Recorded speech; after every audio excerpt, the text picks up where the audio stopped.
In fairy tales, just about every hero turns out to be a prince or princess. Even the cats want to be aristocrats. But fairy tales are always written from outside the castle, imagining what life is like on the inside. Consider the last aristocracy that took root in American soil. In the first 87 years of its existence, the largest single industry in the American Republic was the enslavement of human beings. About 4,000 families, roughly 0.1% of the households in the nation, owned a quarter of the enslaved people, and another 390,000, let's call them the 9.9%, owned the rest. The great political mystery is how they convinced 5 million non-slaveholding white Southerners, along with 20 million Northerners, to aid and abet them in this repugnant enterprise.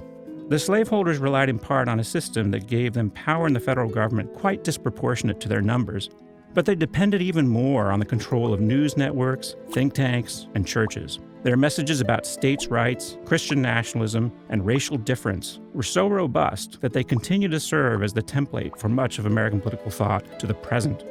The slaveholding elite discovered early on that dividing the bottom 90% by color was an effective way to keep all the colors working for them.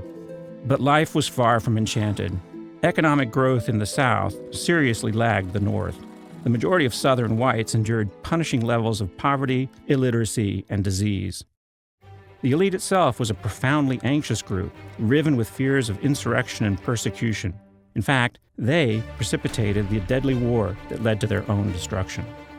In aristocracies across the world and throughout history, similar patterns emerge. In the pre-Columbian world of Central and South America, in the France of Louis XVI, in the last days of Tsarist Russia, aristocrats have consolidated their grip on society only to find themselves living in a world of fear.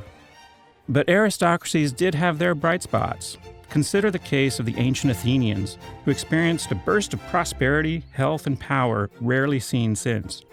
Athenian democracy was imperfect, to be sure, but that elite learned to open the doors and expand the circle of freedom. America's first generation of founders, too, were mostly 9.9%ers, and yet they brought forth a new nation, conceived in liberty, dedicated to the proposition that all men are created equal. The first decades of the 21st century have brought us to a familiar predicament. The 0.1% is back with its old games of dividing and pillaging. Half of the 90% has been enlisted in the oppression of the other half. The 9.9% needs to make a choice. Will we continue to believe in fairy tales about life in the castle, or will we fight to restore the promise of government of, by, and for the people?